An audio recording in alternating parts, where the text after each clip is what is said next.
ಯುವಜನರ ಬೇಡಿಕೆ ಎಲ್ಲ ಕಡೆ ಸೇರಬೇಕು. ವಿಶೇಷವಾಗಿ ಅನ್ಯಾಯವಾಗಿರೋದನ್ನು ನಾವೆಲ್ಲರೂ ಸೇರಿ ಖಂಡಿಸಬೇಕು. ರಾಜೀನಾಮೆ ಕೊಡಲಿಲ್ಲ. ಈಗ ನಾವು ಕೇಳ್ತಾ ಇರೋದು ನರೇಂದ್ರ ಮೋದಿ ಅವರೇ ರಾಜೀನಾಮೆ ಕೊಡಬೇಕು. ಧರ್ಮೇಂದ್ರ ಪ್ರಧಾನ್ ರಾಜೀನಾಮೆ ನೀಡಲೇಬೇಕು. ರಾಜೀನಾಮೆ ಮಾತ್ರ ಅಲ್ಲ, ಅವ್ರಿಗೆ ಶಿಕ್ಷೆಯೂ ಆಗಬೇಕು. ಸೂರ್ಯಕಾಂತ್ ಅವರು ಡೋಂಟ್ ವೇಸ್ಟ್ ಮೈ ಟೈಮ್ ಅಂತ ಹೇಳಿದ್ದಾರೆ. ಇದು ಒಬ್ಬ ಸುಪ್ರೀಂ ಕೋರ್ಟ್ ಜಸ್ಟಿಸ್ ಹೇಳೋ ಮಾತಾ ಇದು? ಸಮವಸ್ತ್ರ ಯೂನಿಫಾರ್ಮ್ ಇಲ್ಲದಂತಹ ಮಫ್ತಿಯಲ್ಲಿರುವಂತಹ ಗೂಂಡಾಗಳನ್ನು ಕೂಡ ಅವರಿಗೆ ಮುಕ್ತ ಅವಕಾಶ ಕೊಟ್ಬಿಟ್ಟು ಅವರ ಮೂಲಕ ಕೂಡ ಮುಗ್ಧ ವಿದ್ಯಾರ್ಥಿಗಳ ಮೇಲೆ ಯುವಜನತೆ ಮೇಲೆ ಹಲ್ಲೆ ಮಾಡಿಸಿದ್ದಾರೆ. ಆದರೆ ನಾನಿಲ್ಲಿ ಬಂದಿರೋದು ನಮ್ಮ ದೇಶದ ವಿದ್ಯಾರ್ಥಿಗಳಿಗೋಸ್ಕರ. ನಾವು ಹೋರಾಟ ಮಾಡೋದರಲ್ಲಿ ಸಿದ್ಧವಾಗಿರಬೇಕು.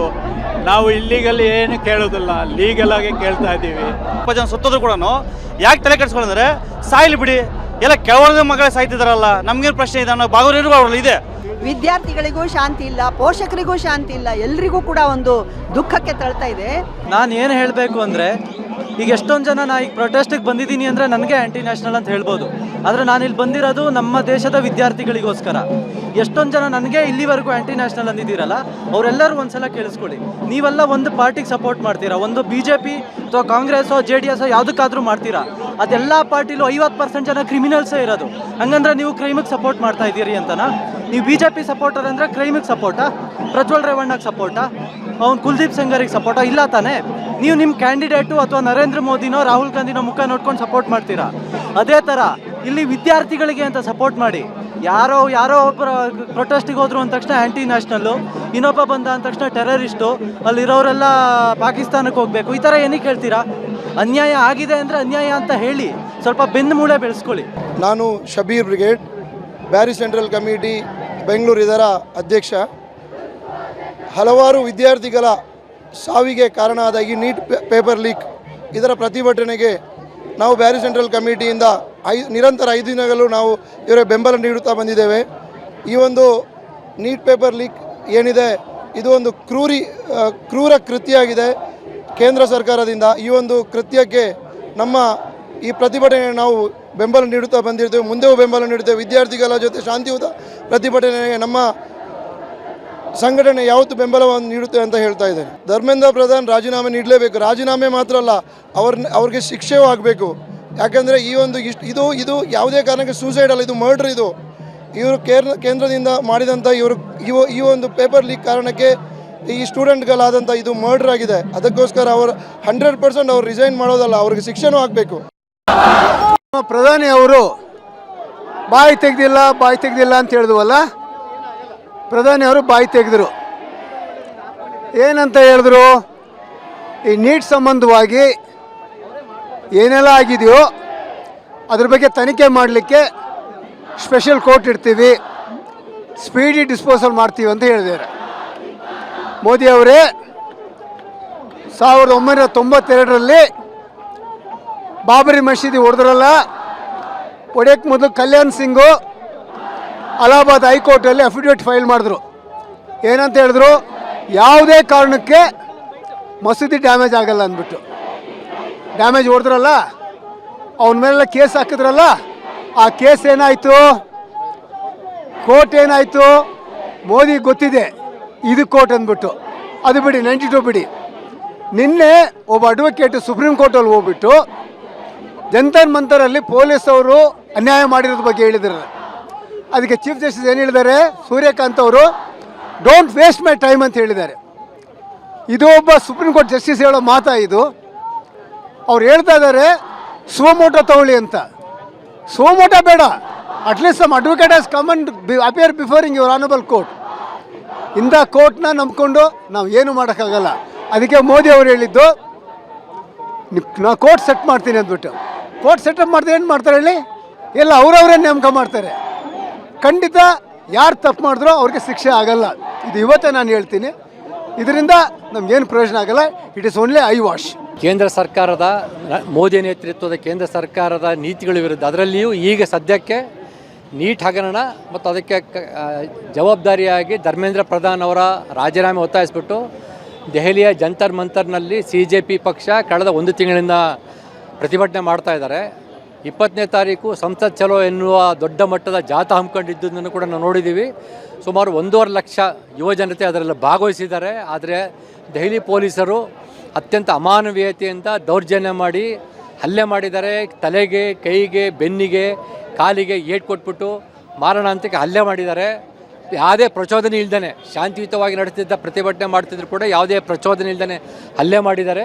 ಮತ್ತು ಸಮವಸ್ತ್ರ ಯೂನಿಫಾರ್ಮ್ ಇಲ್ಲದಂತಹ ಮಫ್ತಿಯಲ್ಲಿರುವಂತಹ ಗೂಂಡಾಗಳನ್ನು ಕೂಡ ಅವರಿಗೆ ಮುಕ್ತ ಅವಕಾಶ ಕೊಟ್ಬಿಟ್ಟು ಅವರ ಮೂಲಕ ಕೂಡ ಮುಗ್ಧ ವಿದ್ಯಾರ್ಥಿಗಳ ಮೇಲೆ, ಯುವಜನತೆ ಮೇಲೆ ಹಲ್ಲೆ ಮಾಡಿಸಿದ್ದಾರೆ. ಈ ಎಲ್ಲ ಕಾರಣಕ್ಕಾಗಿ ಕೇಂದ್ರ ಗೃಹ ಮಂತ್ರಿಯಾದಂಥ ಅಮಿತ್ ಶಾ ಅವರು ರಾಜೀನಾಮೆ ಕೊಡಬೇಕು. ಭಾಳ ಮುಖ್ಯವಾಗಿ ಅಮಿತ್ ಶಾ ಅವರು ರಾಜೀನಾಮೆ ಕೊಡಬೇಕು. ಮತ್ತು ನೀಟ್ ಹಗರಣ ಮತ್ತು ಶಿಕ್ಷಣದ ಕೇಂದ್ರೀಕರಣ ಮತ್ತು ಕೋಮುವಾದೀಕರಣ ಮತ್ತು ಬ್ರಾಹ್ಮಣೀಕರಣಕ್ಕಾಗಿ ಶಿಕ್ಷಣ ಮಂತ್ರಿಗಳಾದಂಥ ಧರ್ಮೇಂದ್ರ ಪ್ರಧಾನ್ ಅವರು ರಾಜೀನಾಮೆ ಕೊಡಬೇಕು. ಮತ್ತು ದೆಹಲಿ ದೌರ್ಜನ್ಯಕ್ಕೆ ಕಾರಣರಾದವರನ್ನು ಗುರುತಿಸಿಬಿಟ್ಟು ಅವರನ್ನು ಶಿಕ್ಷೆಗೆ ಗುರಿಪಡಿಸಬೇಕು. ಮತ್ತು ಭಾಳ ಮುಖ್ಯವಾಗಿ ಇದರ ವಿಸ್ತರಣೆಯಾಗಿ ಇಡೀ ಶಿಕ್ಷಣವನ್ನು ಆಮೂಲಾಗ್ರವಾಗಿ ಬದಲಾಯಿಸಬೇಕು. ಅದರ ಆರಂಭದ ಹೆಜ್ಜೆಯಾಗಿ NTA ಪದ್ಧತಿಯನ್ನು, ಶಿಕ್ಷಣದ ಕೇಂದ್ರೀಕರಣವನ್ನು ಮಾಡುತ್ತಿರುವಂತಹ NTA ನ್ಯಾಷನಲ್ ಟೆಸ್ಟಿಂಗ್ ಏಜೆನ್ಸಿ ಅಂತ ಏನು ಸಂಸ್ಥೆ ಇದೆ, ಮತ್ತು ಏಕಪಕ್ಷೀಯವಾದಂತಹ ಕೇಂದ್ರೀಕೃತಗೊಂಡಂತಹ ಸ್ಪರ್ಧಾತ್ಮಕ ಪರೀಕ್ಷೆ ನಡೆಸ್ತಿರುವಂತಹ NTA ವ್ಯವಸ್ಥೆಯನ್ನು ರದ್ದುಪಡಿಸಬೇಕು. ಆ ಮೂಲಕ ನೀಟನ್ನು ರದ್ದುಪಡಿಸಬೇಕು.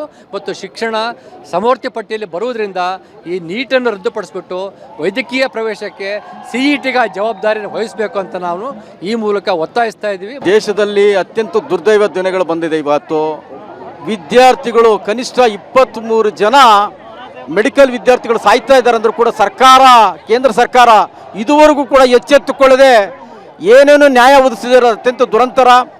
ಇಂಥ ಸರ್ಕಾರಗಳು ಬರೋದರಿಂದ ಮುಂದಿನ ಭವಿಷ್ಯತ್ತು ಮಕ್ಕಳಿಗೆ ಭಾಳ ಕಂಟಕ ಆಗುತ್ತೆ. ಏನು ನರೇಂದ್ರ ಮೋದಿ ಅವರು ಆ ಕೇಂದ್ರ ಸಚಿವರಾದಂಥ ಪ್ರಧಾನ್ ಅವ್ರನ್ನ ರಾಜೀನಾಮೆ ಕೊಡಲಿಲ್ಲ. ಈಗ ನಾವು ಕೇಳ್ತಾ ಇರೋದು ನರೇಂದ್ರ ಮೋದಿ ಅವರೇ ರಾಜೀನಾಮೆ ಕೊಡಬೇಕು. ಇವತ್ತಿನ ಮಕ್ಕಳ ಭವಿಷ್ಯತ್ತು, ಈ ಮಧ್ಯಮ ಮತ್ತು ಏನು ಬಡವರ ಭವಿಷ್ಯತ್ತು ಅಡಗಿದೆ ಇಲ್ಲಿ. ಈ ಮಕ್ಕಳನ್ನು ನೈತಿಕವಾಗಿ ಕಗ್ಗೊಲೆ ಮಾಡ್ತಾ ಇರ್ತಕ್ಕಂಥ ಈ ಕೇಂದ್ರ ಸರ್ಕಾರವು ಈ ಕೂಡಲೇ ರಾಜೀನಾಮೆ ಕೊಡಬೇಕಂತ ನಾವು ಇಡೀ ರಾಜ್ಯಾದ್ಯಂತ ನಾವು ನಮ್ಮ ಸಂಘಟನೆಯಿಂದ ಒತ್ತಾಯ ಮಾಡ್ತಾ ಇದ್ದೀವಿ. ನನ್ನ ಹೆಸರು ಮುತ್ತರಾಜ್ ಅಂತೇಳಿ, ಕರ್ನಾಟಕ ಹಿಂದೂ ಒಕ್ಕೂಟ ಸಮಿತಿ. ಇರ್ರೆಸ್ಪೆಕ್ಟಿವ್ ಆಫ್ ಎನಿ ಕಲರ್ ನಾವು ಈ ಹೋರಾಟಕ್ಕೆ ನಾವು ಜಯ ಗೆಲ್ಲಿಸ್ಬೇಕು. ನಮ್ಮಿಂದ ಆದಷ್ಟು ಅವ್ರಿಗೆ ಸಹಕಾರ ಮಾಡಬೇಕು. ನಾವು ಮನೆಯಲ್ಲಿ ಕೂತ್ಕೊಂಡ್ರೆ ಇದು ಆಗೋದಿಲ್ಲ. ಆದಷ್ಟು ಹಿರಿಯರು ಅವರು ಬಂದು ಇದನ್ನು ಸಹಕಾರ ಕೊಡಬೇಕು. ಸಹಕಾರ ಕೊಟ್ಟರೆ ನಮ್ಮ ದೇಶ ಮುಂದೆ ಚೆನ್ನಾಗಿರುತ್ತೆ. ನೆಕ್ಸ್ಟ್ ಜನ್ರೇಷನ್ಗಾಗಿ ನಾವು ಹೋರಾಟ ಮಾಡೋದರಲ್ಲಿ ಸಿದ್ಧವಾಗಿರಬೇಕು. ನಾವು ಇಲ್ಲಿಗಲ್ಲಿ ಏನು ಕೇಳೋದಿಲ್ಲ, ಲೀಗಲಾಗಿ ಕೇಳ್ತಾ ಇದ್ದೀವಿ. ಇದನ್ನು ದಯವಿಟ್ಟು ಸರ್ಕಾರ ಒಂದು ಒಳ್ಳೆ ಆದೇಶ ಕೊಡಬೇಕು ಅಂತ ಕೇಳ್ತೀನಿ. ಮತ್ತು ಪ್ರಧಾನಮಂತ್ರಿ ಮೋದಿ ಆ್ಯಂಡ್ ಅವ್ರ ಗವರ್ನೆನ್ಸಲ್ಲಿ ಇದು ದೊಡ್ಡ ಇತಿಹಾಸ ಆಗಿರಬೇಕು ಅಂತ ಕೇಳ್ಕೊಳ್ತೀನಿ. ನನ್ನ ಹೆಸರು ಸೈಯದ್ ಅಫ್ಸರ್ ಅಂತ. I am A residence of Bangalore. ಏನಾಗಿದೆ ಈಗ ಈ ಸೆಂಟ್ರಲಲ್ಲಿ BJP ಗೌರ್ಮೆಂಟ್ ಬಂದಿದೆ, ನಮ್ಗೆ ಅನಾಹುತ ಆಗಿದೆ. ಯಾಕಂದರೆ ನರೇಂದ್ರ ಮೋದಿ ಮತ್ತು ಆ ಪಟಲಮ್ RS ಪಟಲಮ್ಮು ಇದುವರೆಗೂ ಪ್ರೂವ್ ತೋರಿಸ್ತಾ ಇದೆ ನಮಗೆ. ಇದು ಫ್ಯಾಸಿಸ್ಟು ಅಂತ, ಫ್ಯಾಸಿಸ್ಟ್ ಸರ್ಕಾರ ಮೊದಲಿನ ತೋರಿಸ್ತಾ ಇದೆ. ಮತ್ತು ಇದು ಯಾವಾಗಲೂ ಕೂಡ ಇದು ಮುನುವಾದಿ ಸರ್ಕಾರ ಆದ್ದರಿಂದ ಅತಿ ಹೆಚ್ಚು ತೊಂದರೆ ಅನುಭವಿಸೋದು ಬಡವರು ಮತ್ತು ಯಾರು ಹಿಂದುಳಿದ ಜಾತಿ ಇರ್ತಾರೆ ಅವ್ರಿಗೆ ಅತಿ ಹೆಚ್ಚು ಕಾಡನ್ನು ಕೊಟ್ಟು ಈ ಸಮುದಾಯಗಳನ್ನು ಮತ್ತು ಇದನ್ನು ಅತ್ತಿಗೆ ಕೆಲಸ ಯಾವುದೇ ರೀತಿಯಾಗಿ ಈ ಸಮುದಾಯಗಳು ಮುಂಚೂಣಿಗೆ ಅಥವಾ ಸಮಾಜದಲ್ಲಿ ಮುಂಚೂಣಿಗೆ ಬರಬಾರ್ದನ್ನ ಕಾರಣಕ್ಕೆ ಕುತಂತ್ರದಿಂದ ಮಾಡೋ ತಂತ್ರ ಇದೆ. ಆದ್ದರಿಂದ ಅದಕ್ಕೆ ಅವ್ರಿಗೆ ನಮ್ಗೆ ಮಕ್ಕಳು 20 ಜನ ನೀಟ್ ಪರೀಕ್ಷೆಯಲ್ಲಿ ಯಾರು ಆತ್ಮಹತ್ಯೆ ಮಾಡ್ಕೊಂಡು 20 ಜನ ಸತ್ತೋದ್ರು ಕೂಡ ಯಾಕೆ ತಲೆ ಕೆಡಿಸ್ಕೊಂಡ್ರೆ ಸಾಯ್ಲಿ ಬಿಡಿ, ಎಲ್ಲ ಕೆಳವರ್ಗದ ಮಕ್ಕಳೇ ಸಾಯ್ತಿದಾರಲ್ಲ, ನಮಗೇನು ಪ್ರಶ್ನೆ ಇದೆ ಅನ್ನೋ ಭಾಗವಹಿಸಿರುವ ಅವ್ರಲ್ಲಿ ಇದೆ. ಆದ್ದರಿಂದ ಈ ಒಂದು ಸರ್ಕಾರಕ್ಕೆ ಯಾವುದೇ ರೀತಿ ನೈತಿಕತೆ ಇಲ್ಲ. ಮೋದಿ ಅವರು ಸರ್ಕಾರ ನಡೆಸೋಕ್ಕೆ incapable person. So has to resign. And also ಈ ಎಜುಕೇಷನ್ ಮಿನಿಸ್ಟರ್ ಇದ್ದಾರೆ ಧರ್ಮೇಂದ್ರ ಪ್ರಧಾನ್ ಕೂಡ, ಅವರು ಕೂಡ ಅವರ ನೈತಿಕತೆಯನ್ನು ಪ್ರಶ್ನೆ ಮಾಡಿಕೊಂಡು ಹೌದು 20 ಜನ ಸಹಾಯಕ್ಕೆ ಕಾರಣ ನಾನು ಕರ್ತನಾಗಿದ್ದೀನಿ, ನಾನು ರಾಜೀನಾಮೆ ಕೊಡಬೇಕಂತೇಳಿ ನಾವು ಕೂಡ ಒಟ್ಟಾರೆಯಾಗಿ ಮತ್ತೆ ವಿದ್ಯಾರ್ಥಿ ಮೇಲೆ ದೆಹಲಿಯಲ್ಲಿ ನಡೆದ ವಿದ್ಯಾರ್ಥಿ ಮೇಲೆ ಲಾಠಿ ಚಾರ್ಜನ್ನು ನಾವು ತೀರಾ ಖಂಡಿಸ್ತಾ ಇದ್ದೀವಿ. ನಮ್ಮ ಹೆಸರು ವೇಣುಗೋಪಾಲ್ ಮೌರ್ಯ ಅಂತ, ಡೆಮೊಕ್ರೆಟಿಕ್ ದಿಲ್ಲಿ ಸ್ಟೂಡೆಂಟ್ ಫೆಡರೇಷನ್ನ ರಾಜ್ಯ ಸಂಚಾಲಕ ಕೆಲಸ ಮಾಡ್ತಾ ಇದ್ದೀನಿ ಬೆಂಗಳೂರು. ಈ ನೀಟ್ ಅನ್ನುವಂಥ ಈ ವ್ಯವಸ್ಥೆ ಬಂದು ಇವತ್ತು ದೇಶವನ್ನೇ ಅಲ್ಲೋಲ ಕಲ್ಲೋಲ ಮಾಡ್ತಾ ಇದೆ. ವಿದ್ಯಾರ್ಥಿಗಳಿಗೂ ಶಾಂತಿ ಇಲ್ಲ, ಪೋಷಕರಿಗೂ ಶಾಂತಿ ಇಲ್ಲ, ಎಲ್ರಿಗೂ ಕೂಡ ಒಂದು ದುಃಖಕ್ಕೆ ತಳ್ತಾ ಇದೆ. ಆದ್ದರಿಂದ ಕೇಂದ್ರ ಸರ್ಕಾರ ಇದನ್ನು ಕೂಡಲೇ ಇದನ್ನು ತೆಗೆದುಹಾಕಬೇಕು. ಮತ್ತು CET ಮೊದಲು ರಾಜ್ಯ ಮಟ್ಟದಲ್ಲಿ ಏನು ವೀರಪ್ಪ ಮೊಯ್ಲಿ ಈ ಕಾಲದಲ್ಲಿ ಮಾಡಿದರು ಅದು ಜಾರಿಗೆ ಬರಬೇಕು. ಅದರಲ್ಲಿ ಏನು ದೋಷ ಇರಲಿಲ್ಲ, ಅದು ತುಂಬ ಚೆನ್ನಾಗಿತ್ತು. ಆದರೆ ಇವರು ಇಡೀ ದೇಶಕ್ಕೆ ಒಂದೇ ಥರಕ್ಕೆ ಹೋಗಿ ಇಷ್ಟೆಲ್ಲ ತೊಂದರೆ ಕೊಡ್ತಾ ಇದ್ದಾರೆ. ಆಯಾ ರಾಜ್ಯಗಳಿಗೆ ಬಿಡಬೇಕದು. ಆಯಾ ರಾಜ್ಯಗಳು CET ಲೆಕ್ಕದಲ್ಲಿ ಅವರು ಮಕ್ಕಳಿಗೆ ವಿದ್ಯಾರ್ಥಿಗಳಿಗೆ ತುಂಬ ಒಳ್ಳೆಯ ಒಂದು ಶಿಕ್ಷಣವನ್ನು ಕೊಡೋಕ್ಕೆ ಸಾಧ್ಯ ಇದೆ. ಪ್ರೊಟೆಸ್ಟು ಇದು ತುಂಬ ನ್ಯಾಯಯುತವಾಗಿದೆ.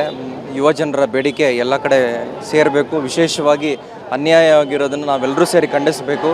ಕ್ರೈಸ್ತ ಧರ್ಮದಿಂದ ನಾನು ಕೂಡ ಇವತ್ತು ಫ್ರೀಡಮ್ ಪಾರ್ಕ್ನಲ್ಲಿ ನಡೀತಿರುವಂತಹ ಈ ಯುವಜನರ ಒಂದು ಪ್ರೊಟೆಸ್ಟಿಗೆ ನಾನು ಬಂದಿದ್ದೀನಿ. ಭಾಳ ಸಂತೋಷ. ನಮ್ಮ ಯುವಜನರು ಒಟ್ಟಾಗ್ತಿದ್ದಾರೆ. ಅದರಲ್ಲೂ ನಮ್ಮ ಭಾರತದ ಪ್ರಜಾಪ್ರಭುತ್ವ ಮತ್ತು ಈ ಸೆಕ್ಯುಲರಿಸಮ್ ಏನಿದೆ ಅದು ದೊಡ್ಡ ಥ್ರೆಟ್ಟು ಭಾರತದಲ್ಲಿ ಇವತ್ತು.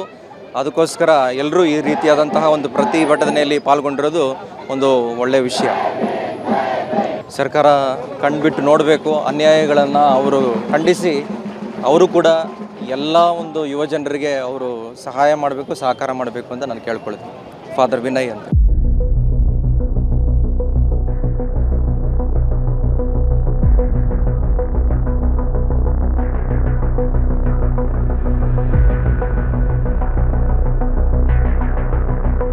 ನಮ್ಮ ಕಾರ್ಯಕ್ರಮಗಳನ್ನ ನೀವು ನೋಡ್ತಾ ಇದ್ರೆ ನಮ್ಮ ಚಾನೆಲ್ ಅನ್ನ ಸಬ್ಸ್ಕ್ರೈಬ್ ಮಾಡಿ, ಪಕ್ಕದ ಬೆಲ್ ಐಕಾನ್ ಒತ್ತಿ ನಮ್ಮನ್ನ ಬೆಂಬಲಿಸಿ. ಹಾಗೆ ನಮ್ಮ ಕಾರ್ಯಕ್ರಮಗಳನ್ನ ಲೈಕ್ ಮಾಡಿ, ಕಮೆಂಟ್ ಮಾಡಿ, ಅದನ್ನ ಬೇರೆಯವರಿಗೂ ವಾಟ್ಸ್ಆಪ್ ಮೂಲಕ ಶೇರ್ ಮಾಡಿ. ನೀವು ಹೀಗೆ ಮಾಡಿದಾಗ ನಮ್ಮ ಚಾನೆಲ್ ಮತ್ತಷ್ಟು ಜನರಿಗೆ ತಲುಪಲು ನೀವು ನಮ್ಮೊಂದಿಗೆ ಸಹಕರಿಸಿದ ಹಾಗಾಗುತ್ತೆ. ಇದು ನೀವು ಯಾವುದೇ ಖರ್ಚಿಲ್ಲದೆ ಕೆಲವೇ ಸೆಕೆಂಡುಗಳಲ್ಲಿ ನೀಡಬಹುದಾದ ಸಹಕಾರ. ಧನ್ಯವಾದಗಳು.